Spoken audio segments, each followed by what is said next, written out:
Okay, it's been 3 years since the events of the last game. Kratos and Atreus were returning from a hunting trip. Everything was still covered in snow by the Fimbul winter, unleashed by Baldur's death. In the mythos, these events are not necessarily related, but in the games, his death apparently brings the end of the world. On the way back, they are attacked by Freya, who, needless to say, was still a bit angry at us for killing his son, and make it through the protection seal, a spell set by Kratos' wife to keep them hidden from the eyes of Asgard, and maintain other deities like the Vanir out, to which Freya belonged to. The wolves were Speki and Svanna. They had another, but the poor guy was sick. His name was Fenrir. Atreus thought that he'd get better, but Kratos, being the sensible person he is, tells him to let him go, and receives what appears to be a spell, something to ease his passing, or so it seems. After finishing, Kratos tells him they should resume their training, and have a little argument because, well, the wolves just died, and the only thing they've done these last years is training and hide, and ask to leave him alone for a moment, to bury their pet. In their cabin, we see Mimir's head was still with them. Well, it is not like he has somewhere else to go either. He takes a nap and has a dream vision of Faye, and when waking up, the head tells him that Atreus hasn't returned yet, and the real playable part begins. Outside we face Ravagers, humans who left behind a part of their soul to connect with the wild land and resist the Fimbul winter. That's the reason why they were able to fight Kratos. One of the trees forming the protection seal had fallen. That's how they get inside of the perimeter. But this was bad. The last time the seal fell, Baldur found them. He follows a trail of blood. Something had killed a bear, and guess what? It was a bigger bear. After wrestling with a bear in the middle of the winter, we discovered it was Atreus. Yeah, but Kratos almost killed his own kid again. His powers, his emotions transformed him. This only reaffirms Kratos' insistence in training. That'll help him to control his anger, but Atreus was a little fed up with that. He wanted answers. At the end of the previous game, they traveled to Jotunheim, the home of the giants, to spread Faye's ashes just as she wanted. There, they discover a prophecy of the giants, where the Jotun called Atreus lucky, and that Kratos was going to die. Although he kept the part about his death in secret. And we don't need a decade worth of MCU content to know that the name Loki means no bueno in Norse mythology. But, spoiler, the Loki of the mythos that we know does not exist here. On their way back, they reinforced the seal, and the thunderstorm was ruined. They were trying to get some sleep when a lightning falls near their cabin. Kratos and the boy get their weapons, and who could be the big man with a hammer emanating lightning from his body? None other than Thor Odinson. The seal kept the Vanir away and hid their home from the Aesir, but in the couple of minutes it shut off, Asgard found their position. But Thor only wanted to talk, and how do you say no to a 2.5 meter tall fat guy? After a few tense moments proving Kratos' reputation, a raven calls someone else at the door, and lo and behold, Odin, the Old Father. He speaks directly with his Spartan. What happened to Magni and Modi, the sons of Thor that we beat the hell out of them in the previous game, it was self-defense, and in his own words, they were useless. But he also killed Baldur, Freya and Odin's son, and he wasn't so happy about that. He was a useful tracker for Odin. He offers him a deal. He wanted peace. If they stay at home without looking for any trouble with Asgard, they would let them be. But Atreus had to stop searching for Tyr. What's more, the Old Father will let them keep Mimir's head and could get Freya out of their back if they wanted to. But Kratos didn't want to be in depth with more gods in his life, and after hearing all he has done, he didn't trust him that much, and rejects the offer with a cold no. Odin turns around and tells Thor not to take the whole day, and sends Kratos fighting with Mjolnir. The blow takes them near the Lake of the Nine, and after an epic battle between the ghost of Sparta and the god of thunder that cost the latter a tooth and a flesh wound in the stomach, tells him that the Old Father had plans for the boy, and leaves the battle since he already proved his strength. Brock and Sindri, the dwarven blacksmith, appears and helps him return home quickly with the journey between realms. Brock adds that since the Aesir know where they are now, he may know of a place where they can stay. Atreus was okay, but Odin offered him a deal.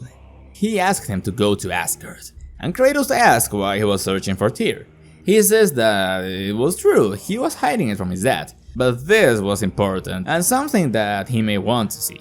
Kratos was angry, but the boy convinced him to go, and so he takes the Chaos Blades and a couple of items from the first game and we're good to go. On their way back, Atreus recounts what he knew about Tyr, the ancient god of war in the Nordic pantheon. But if he truly was really dead, why was Odin so insistent on hiding his legends? They arrive at a shrine with Jotun prophecies. It told about Skald and Hati, the wolves who chase the sun and moon. But when the boy touches it, it reveals what looks like sand projections, a hidden part of the prophecy. Only those of Jotun blood could do this. In the mythos, it is only said that the wolves will catch the sun and moon when the Ragnarok begins. But in this version, Odin captures the wolves, so they leave the celestial bodies alone, avoiding that prophecy of the Ragnarok.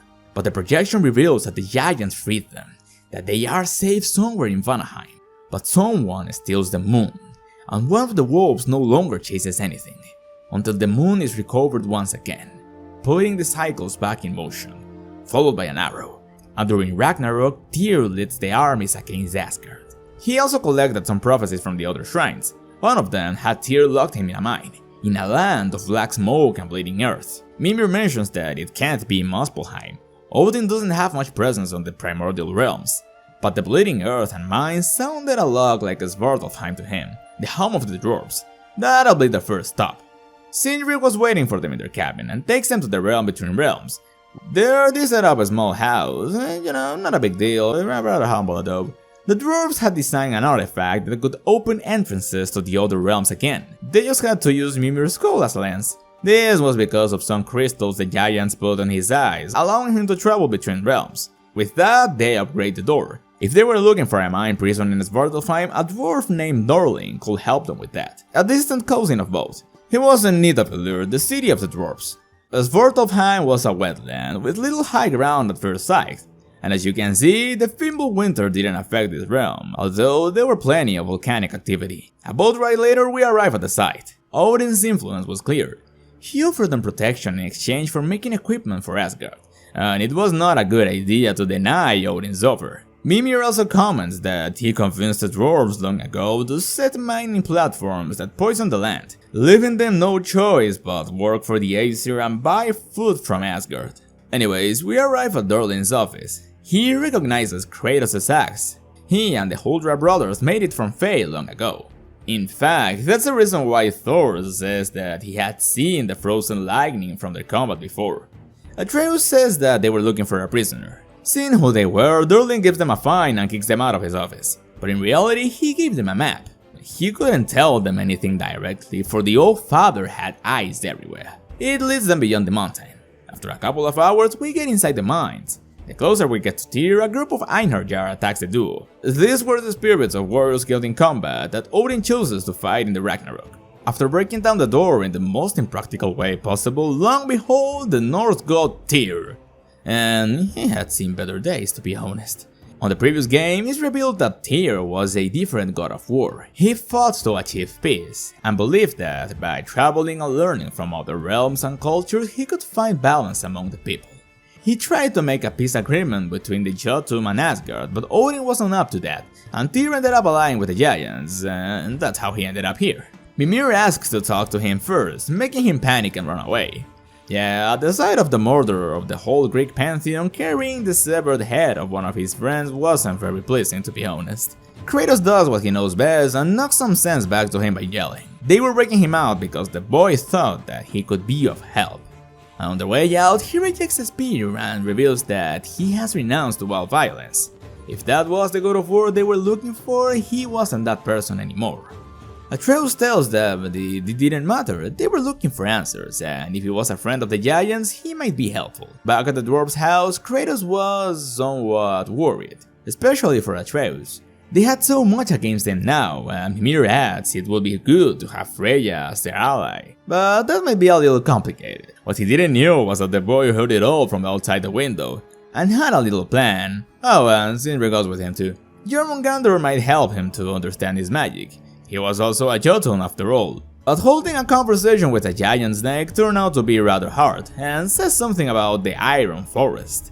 Then he goes to the Vanir. She wasn't so happy to see him again, and the fact that Atreus had the mistletoe that killed Baldur didn't help. But he manages to tell her a few things though, that Odin offered him a deal, that there were no giants in Jotunheim, and that they found Tyr. But that doesn't stop her from kicking him out, and gets back home safely. Kratos was discussing the plan with his Nordic counterpart. They were going to Alfheim now, the home of the elves. There was something that Tyr had to see there. The elves of light here were hostile. They were defending the Temple of Light or something, but that does not concern us. We arrive at the shrine of the Jotun seer Groa on the other side of the map. This was the seer that Odin killed for refusing to tell him what she knew about Ragnarok. There, Atreus revealed something new. The seer wanted her remains to be taken to the Iron Forest in Jotunheim. They also see the champion of the Jotnar entering that place, and the full prophecy of the Ragnarok. But something was different. Tyr, with a horn and a spear in hand, fought in the Ragnarok. A titan with a sword destroys Asgard, and the other realms survive. Kratos had his doubts about all this. He wasn't there in the prophecy, but at least they had something to look forward to. Although Tyr, for some reason, was surprised that Kra kept all of this a secret. Back at the house of the dwarves, Kratos and the boy have a little argument about this. The prophecy said that Loki was the champion of the Jotnar, but his father refused to involve him on this war, even if the Jotun prophecies insisted on it. He gets angry, goes to his room, and tries to get some sleep. There, he has some sort of dream vision of those sand projections, seeing moments from his past. Then he wakes up in a strange forest and meets an even stranger girl, another Jotun. Her name was Angerboda. Somehow she already knew who he was and calls him Loki. The boy had many questions and she seemed to have the answers. For the starters, they were in Jotunheim, and a hike through the Iron Forest later, they arrive at her camp, where she was painting Groa's prophecies. They see the full picture of what he and his father saw on the top of Jotunheim. Kratos died at the hands of Thor and Atreus accepted Odin's offer. This makes him lose control and turns into a wolf for a moment, proving yet again that being a furry and family issues goes hand in hand. Angerboda manages to call him. This was going to happen and there was no way to change it. They spent a little more time together and there was someone else she wanted to meet. On the way, he learns how to use the wolf transformation at will, and the girl asks him about the soul inside his knife, to which Atreus wasn't aware of. They arrive to a place called the Valley of the Death.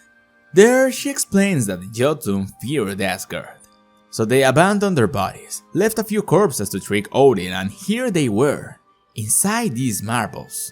Angerboda's mother put them here with a whispering spell, and as you can guess, that's the same spell Atreus used with Fenrir. And now they were his responsibility, as champion of the Jotnar.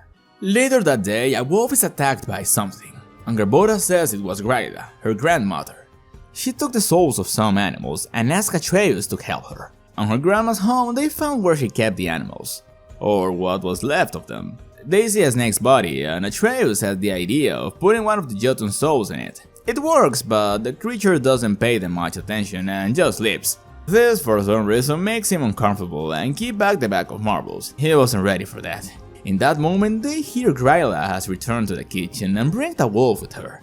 They had to do something. Angerboda says that without the cauldron, the souls were of no use to her. She collected the souls to feel the emotions of the animals and free herself from the constant fear of hiding from Asgard. But she became somewhat dependent on it. A little boss fight and a destroyed cooking implement later shows her grandmother a few kind things. That if he thought that she was doing something important, she was very mistaken.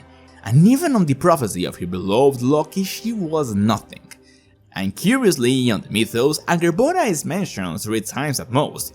Her name translates to she who brings grief or pain, an evil entity related to the god of deceit, the mother of all beasts. And here, well, she was just a Jotun without prophecy. And don't even ask how is it possible for Graila to be her grandmother. And speaking of which, in the mythos she was an old beggar who went around from town and villages asking peasant farmers for the disobedient children. And in the modern folklore she is an Icelandic Krampus who takes disobedient children and puts them in her cauldron. Yeah, she doesn't really play an important role on the Norse mythology. Back at her camp, Angerboda shows Atreus a marble with his mother name, Lofri. He couldn't say goodbye to her, but he still has time to do so with his father. Obviously, he does not accept this and manages to leave the forest the same way he got in, with giant magic, well, a giant blood magic, I'll say, and wakes up in his cabin on Midgard. After getting rid of some Hellwalkers, tries to get through the door and Kratos appears. He's been gone for 2 days, but Atreus promised Angerboda to keep the forest a secret, and he didn't want his father to know about his death. They're attacked by a Valkyrie, and in the middle of the fight we found it was Freya. He had Kratos in a bad spot, and when Atreus sees it, he turns into a bear and charges, but Kratos manages to calm him down. And after seeing that the two did not want to harm her, puts down the sword. He might be of use to her, and the Spartan sends the boy back home with Sindri. Freya was fed up of being bound to this realm, and there was something she needed to do on Vanaheim. That's our next stop. Vanaheim looks like your average rainforest, home of the Vanir deities. In the mythos, the difference between them and the Aesir is that the latter were generally associated with war and violence, and the Vanir were gods of fertility and nature. You can see the Aesir as pillars of civilization and the Vanir as the free-spirited nature side of the mortals, or that the Vanir lived by the laws of the natural world and the Aesir were trying to fence off the sea. Take it as you will. Freya was able to cross to this realm thanks to the Fimbulwinter. The curse Odin placed on her was weakening. That is also mentioned in the Ragnarok mythos, that all shackles will be broken. That also includes curses, but if she kept her hog farm in this realm, the curse wouldn't expel her. A bit deep into the jungle, we meet Freyr of the Vanir.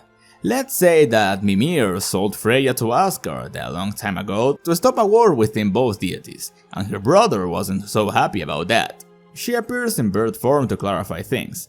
As a matter of fact, these two are a couple in the mythos, and are the children of the Vanir Njord and his own sibling. Yeah, incest was kinda normal between the Vanir, but that's not important.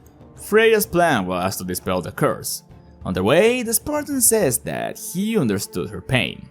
He also lost his family, when the gods of his land tricked him into burning a town and killing his own wife and daughter with his own hands. He sought revenge, and all of Olympus paid for it. But that did not bring him peace. They finally arrived to a knot that Freya recognizes as roots of Yggdrasil. This was bad, and a teal dragon breaks through a rift. That was Nidhogg. In the mythos, that's the black dragon who knows the roots of the world tree, and during the Ragnarok it will break out of its prison to aid the giants. But here she was who pruned the tree and protected its roots whenever they were. And Odin used the roots as a failsafe for Freya's curse, for he knew that it would attract Nidhogg. Kratos distracts the beast and the Vanir manages to break the curse, and a boss fight later with the decapitated dragon. As you might have guessed, this was bad, but don't worry, the squirrel who takes care of the tree, Ratatoskr, reveals us that Nidhogg had some hatchlings that could take her job, so no problem. Being free to travel through the 9 realms again, Freya forgives us, and on our way back to the camp we see Skoll and Hati's powers on full display, confirming that indeed the wolves were in Vanaheim. She meets Freya again, have a little argument, sibling hug, family bond restored, and now her brother is on our side.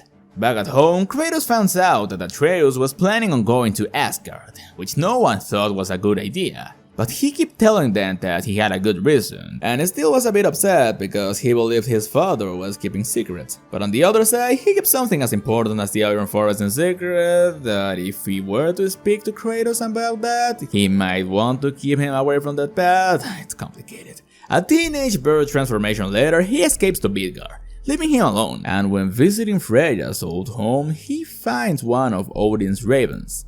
This was his chance. He asks it to see the old father, and a flurry of black feathers teleports him to Asgard. It was a very beautiful landscape, untouched by the Fimbulwinter. On his way to Hrimthur's wall, he discovers that there were Midgardians on the surrounding, saved by Odin, his most loyal followers I'd like to think. He climbed the wall, and before reaching the top, a stranger's hand stops us. He was about to let us fall, but Atreus manages to convince him that Odin wanted to see him. He was none other than Heimdall, the guardian of the Bifrost. An arrogant jerk with a blind faith towards Asgard. And speaking of, this Asgard looks like the city of Whiterun from Skyrim. Personally, I was expecting something a bit more majestic or bigger, not like the MCU, but you know, he said that the seat of throne of Asgard was Odin's palace, but you know, it isn't that bad. Heimdall wasn't going to let us see the old father so easily. He could read his intentions. And Atreus wasn't able to land a single hit, and before his opponent can get really serious, Thor appears, followed by Odin. Heimdall tries to expose him, but he already knew it. He didn't have any reason to trust him after all. After a little tour, we met Sif, Thor's wife, and their daughter, Thrud. She was a bit upset about her brother Modi's death, but it was no big deal. He chose his own death after all. Anyway, Odin explains what he wanted from us. He believed that Atreus, or well, Loki, had the key to the answers. In his study, he chose a dimensional rift, and was looking for a way to open it. He lost an eye the last time he tried it. But he had a wooden mask, or well, a piece of a wooden mask. which was bound to the rift somehow. If he were to complete it, it might reveal the secrets of creation, how to avoid Ragnarok, and perhaps a purpose to his divinity. Atreus manages to translate something in the mask. It was written on Greek for some reason, and according to it, the other fragment was in Muspelheim, and sends him there along Thor. There he tries to appeal to the god's reasonable side, who wasn't very happy about his sons still, but tricks him into fighting in some of Surtur's trial from the first game, so he can take a look at the Jotun shrine on this realm. Angrboda was waiting for him. She wanted to pick up the Jotun marble from the site, just in case. On the sand projection they see two giants, one of ice and other of fire, Sinmara and Surtur. Through their love they form a titan, Ragnarok, and it is them who bring an end to Asgard. The girl also mentions that the snake to which they gave a soul began to grow larger than usual, so keep that in mind. Atreus gets out in time for Thor to finish, find the other fragment, and Odin congratulates him. Back at the dwarves' home, Kratos wanted to find the Norns, to figure out what his true destiny even was. Freya had a thread that might lead them to their lair. That's our next stop. A sleigh ride and a couple of secondary quests later, we arrive at a lake next to a Kelpie. On Celtic folklore, Kelpies are shape-shifting nymph-like creatures who take the shape of a pony near rivers or bodies of water to lure children into a watery grave. With this Kelpie right here just takes up with the maidens. In the mythos, the Norse lair is located below the roots of Yggdrasil, in a well from which the tree grows upwards. They are considered one of the most powerful entities of the mythos, for they are who create and control the fate which deities are bound to. Their names were Ord, Verdandi, and Skuld, the past, the present, and the future respectively. But in the game, they do not wield such power as the mythos. Unlike their great counterpart, they do not rule over anybody's destiny, they're just very good seers. They mockingly tell the travelers that Kratos' actions were predictable, and therefore his story will end on his death. Both gods were seeking revenge. Who they were was tying them to this fate, and that Kratos would soon discover that Heimdall was planning on killing Atreus. He'll do what he knows best, thus causing Ragnarok. That was inevitable, if they were to continue down this path, of course. On the way out, Theia takes a nut hanging from a tree. This also comes from a myth where Odin hung himself from 9 Danes to obtain the knowledge of the runes inside the Norn's well, which means that note might harm Odin. Anyways, now they had to come up with a plan to kill Heimdall. He had the ability to read his opponent's mind, so they had to find a way to overwhelm him. Brok had the idea of using Draupnir. In the mythos, this was a ring created by the dwarf brothers capable of dropping a copy of itself every 8th night, since the drop in its name. That should be their first step. Now they'll have to go back to Svartalfheim for the rest of the materials, and Brok is going with us. On their way to this mysterious forge, he takes some of the sound of the wind. Yeah, literally the sound of the wind. It'll be important. Their destination was a lake, home of the Lady of the Forge, who turned out to be a mermaid. Using a spearhead and enchantment of the ring, she creates a new weapon, and finishes it with a drop of Kratos' divine blood. Brok asked her to bless the weapon, but she ignored his presence entirely. And Mimir says that mermaids only see into our soul's intentions. Maybe something was missing, and the truth is, he was missing a quarter of his soul. Because apparently Brok died long ago and Sindri went to the Lake of Souls on Alfheim to save him. But his soul was incomplete. He kept the secret to his brother all this time. On the way back, Odin stops Kratos, just to tell him that his son was fine. And he responds saying that he wanted it back or he might meet the god he once was. But what sort of god was that? What did he know about godhood? He's just a monster. The mortals never worshipped him, never prayed to him. On his eyes, that was not godhood. They return home safely, where Kratos has another dream with his wife and Atreus, and speaking of, Odin tells Loki more about the time he killed Ymir, the first giant. From his body, Midgard was created, and left behind this rift. He could feel something powerful beyond it, the truth of creation. Another fragment was in Helheim, according to Atreus, and it's sent there with Thrud and Heimdall to recover it. A hike through the underworld later, they arrive at a place with a giant wolf chained. As a fun fact, in the mythos there's also a dog guarding the entrance to hell, like the Cerberus from the Greek mythology. Atreus felt the wolf just wanted to be free and the prince was behind him, and so we take his leash off. But it turned out the dog was chained for a good reason, and he starts steering Rift on reality. Something that Heimdall wasn't very amused with, and when Odin found out about this, he was just a little upset. Atreus wanted to leave already, he really ruined it this time. But the old father still had the doors open for him. At the dwarf's house, the rift between realms had been opened because of the wolf, and after taking care of some hellwalkers, Kratos and Atreus have an emotional reunion. But now they have to deal with the dog. Its name was Garm, the Wolf of Hell, and now he was free to spread its chaos over the 9 realms. In the mythos, there is not much information about him, a wolf related to chaos and the underworld. He might have activated the mask because of his ability to tear rifts on reality. Upon finding the dog and trying to kill it not once but twice, they conclude that it is immortal since it has no soul to kill. But Atreus comes up with an idea and stabs it with his knife while casting a spell. The same knife that Angerboda mentioned had a soul inside, the soul of Fenrir, thus changing the nature of the soulless Wolf of Hell. So tragedy avoided, I think. And yep, we literally created the Fenrir of the mythos by stabbing another wolf with Fenrir's soul. When Atreus returns, he shows the mask to the group. Mimir says that since he met Odin, he's been obsessed with that thing, and Tyr adds that it was made by the giants, a key to commune with a source of infinite knowledge. Kratos was about to give up on going after Odin. Atreus was fine after all, so he didn't have to go and kill Heimdall. But Freya was committed in going after Odin, and Kratos owed her a favor, so next up, Vanaheim. Upon arriving at Freya's camp, they run into a Vanir who claimed to know them. He was Hildisvini, the boar Atreus shot when they met Freya the first time, and tells them that they were ambushed by Einherjar, that the celestial wolf hadn't made their cycle and that the moon disappeared, just as the prophecy said. So they had to recover the moon from Odin's forces and return it to the docks. And would you look at that, an eclipse just like the prophecy. All that was left was Atreus to shoot an arrow, thus starting Ragnarok. Kratos reminds him that fate will only blind him if he let it so. He had to do this because it was necessary, not because it was written. With that done, we get back to the camp to save Freyr. Atreus goes with Hildisvini and Kratos with Freya. When getting closer where her brother was being kept, Heimdall stops them. The Spartan did not want this to happen, but he was giving him no choice. The Vanir goes after his brother, leaving us alone against the Guardian of the Bifrost. The whole point of the spear was to use its bars to overwhelm him. He might see the spear coming, but not all of the explosions. When Kratos finally pins him against the wall, he gives him a chance to live, but Heimdall wasn't going to let us spare his life that easily. So we explode one of his arms and grows himself a new one using Bifrost magic. But Draupnir doesn't make infinite spears for nothing, and after leaving his face printed on the floor, Kratos takes a Gjallarhorn.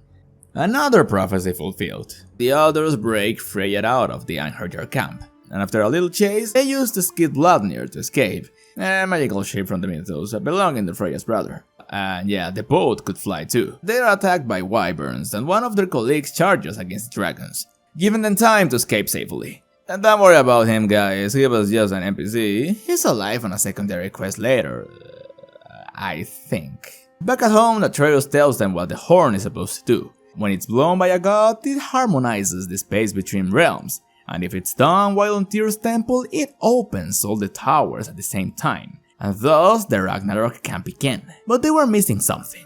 If the end was inevitable, then now more than ever Odin will be looking to complete the mask. So maybe if he were to go back to Asgard, he might find a way to prevent him from completing it. He wasn't sure on how, but hey, it was a plan, and the others approve it. Before leaving, Sindri gives him something to escape in case of emergencies and goes back to Midgard. Finds one of Odin's ravens and teleports him back. He tells the old father that the last piece was in Niflheim. He mistranslated the last time. He asks him to look for Thor so they can go together. Thrud takes Atreus to the bar where his father was, drunk out of his mind. We see her daughter trying to talk some sense into her dad, a bar fight, Thor almost fainting out from a etheric coma, and after dealing with post-drunk depression, they go together to Niflheim for the mask. Atreus talks a bit with Thor. Deep down, he was ashamed of his behavior since he lost 2 sons because of this. Anyways, we find the other fragment and the mask was completed. Instantly, Odin appears to pick it up, and is followed by Sif and 2 Valkyries. They discover that Heimdall had been murdered by the boy's father, but Odin, breaking his promise that no more Aesir blood will be spilled, doesn't really matter, and says that the mistake in Helheim was Thrud's fault, and that her husband has been drinking again.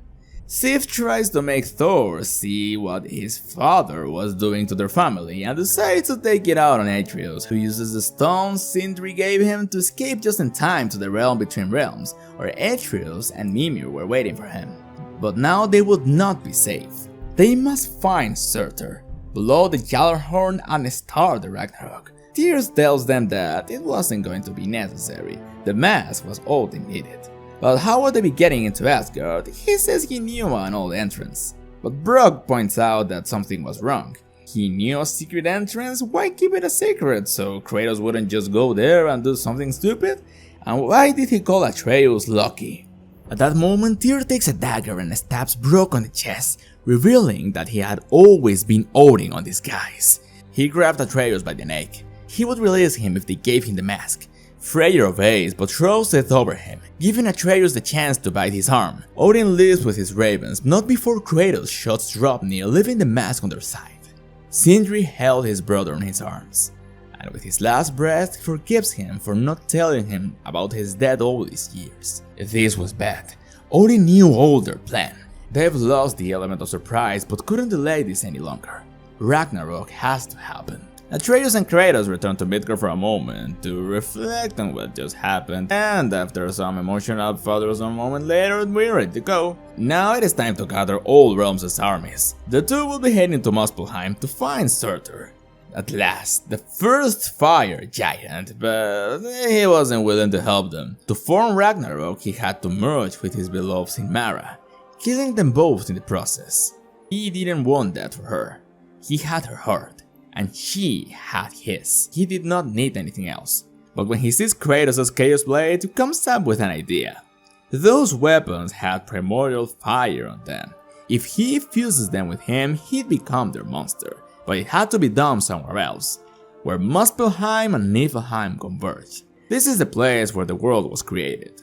It just so happens that in the Norse creation myths, there was a cosmic void called Ginnunga Gap. To the north, there was a realm made of lava, and to the south, another of ice. One day, the fog coming from Niflheim collided with Muspelheim's burning lava, creating the first giant, Ymir. That's the reason why we're in a psychedelic cosmic void. We do what the giant asks, and we stab him right in the heart. 2 Valkyries try to tox us, and we kindly fix their neck pain. Surtur was waiting for us at the bottom of Ginnunga Gap. Now, he was literally the Ragnarok. All we had to do now was to call him with Gjallarhorn. When they returned to Midgard, all the Valkyries from the previous game were healed. Freya helped them with that. The other armies were waiting on the realms. All they needed now was a leader. And well, he was General Kratos for that. An emotional moment with Atreus and a dream with Faye later, the siege starts. The horn is blown on Tyr's temple and all the doors are open. Once inside, they see Thor at the distance fighting the serpent, just as the prophecy said. And going forward, we see Sindri appearing from the Svartalfheim tower, but he came alone. He was planning on destroying Asgard's war machines without sacrificing any dwarves' lives. His plan worked, but it just so happens that Odin set the humans just around the wall, and if Surtur were to throw it down, the humans would die. There must be another way. Instead of breaking down the wall, they had to find a weak spot. They also had to slow down Ragnarok, who seemed out of his mind. A part of Sinmara was missing, that's why he was out of control. On the way, Thrud feints Atreus and blames him for this. But he and Sif make her see that Odin wanted to sacrifice the humans to ensure his victory, and that he was a son of a bitch all this time. And well, now she's on our side, and Sindri finds the wall weaknesses, and so we continue down to Odin's Lodge. Not before we see Thor sending Jormungandr to the past in one hit. Just as the prophecy said. Yeah, that Jormungandr was the serpent that Loki and Angrboda revived. The one we find in the previous game was exactly this. After hundreds of years waiting around the world, of course. But now Kratos was his next target. Okay, here we go now. Kratos vs Thor, second round. Goes without saying that we beat the thunder out of him worse than Waititi on the last movie. We have the opportunity to kill him, but the Spartan let him live. He wanted to show that they could be better, that they didn't have to kill each other, for the sake of their children. There appears Odin, confused because Thor still hasn't finished the job, but he wasn't going to fight. Sif was right about him, and Odin punishes him by piercing his chest with Gungnir, killing his own son. Okay, this is the end now. After depleting his entire health bar, the old father binds us to the ground. But Freya arrives with a note where Odin hanged himself. It could have had ended there, but she starts to give a speech on how long she's been waiting for this moment, giving the old man enough time to cast a spell and break the platform, falling directly into the basement where the rift was. There, he gives Atreus the chance to see what was beyond, but he rejects it, breaks the mask and seals the rift. The mask is not inspired in any myth as far as I'm aware, but it's very likely that it's a reference to the movie The Mask and its sequel. In those movies, the mask literally belongs to Loki, the Norse god of deception, and Odin even appears at the end of the second movie with a message about paternity or something. Although again, it doesn't belong to any myth, so it was probably inspired on this movie. Anyways, here comes phase 2. After beating up an old man, Atreus holds Odin on his arms and traps his soul inside Loki's marble with a spell, partly fulfilling the prophecy where his father will die in his arms. Neither Kratos nor Freya wanted to get rid of Odin's soul until Sindri arrives to claim revenge for his brother. And there you have it, another pantheon dead at the hands of Kratos of Sparta. Although Ragnarok still has to bury his sword in the heart of Asgard, and speaking of, here comes Freyr followed by Surtur. We escape thanks to Angrboda, the dimensional powers of Fenrir, and Freya's brother sacrifices himself to help us escape. And well, that's it, Ragnarok survived, guys! In Midgard, we see that everyone we met along the game is safe, along those we only saw twice. And Angrboda tells Kratos and Atreus that he wanted to show them both something. It was a last Jotun shrine. Apparently, Faye altered the prophecies of her people, going against them. That's the reason why she was expelled from her home in the first place. She did it to ensure the future of her family. At last, Atreus tells his father that he knew where the other giants went, but find them was something he had to do alone, and Kratos accepts. He was ready, and after a wholesome and emotional farewell later, the boy leaves. But behind the shrine we see one last prophecy, recounting the events of both games. He and Atreus making the trip to Jotunheim, the Ashes, the Spartan fighting Thor, and at the last panel, Kratos is being worshipped as a true god of war by the old realms. Remember the thing that Odin said about godhood?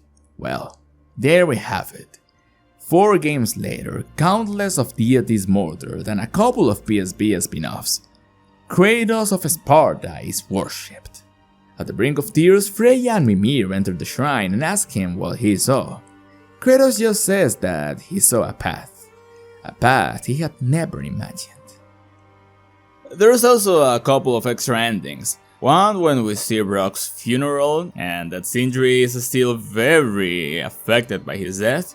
And a secondary quest in Niflheim where we see that the real Tyr was still alive all this time. Apparently Odin kept him here all this time so he can copy his form. But now that the end of the world is done, he is no longer required, so yeah, it's very nice to see him safe and sound. And I think that's it for today, guys. I hope you liked the video, leave a like, subscribe, share with your friends and all that stuff.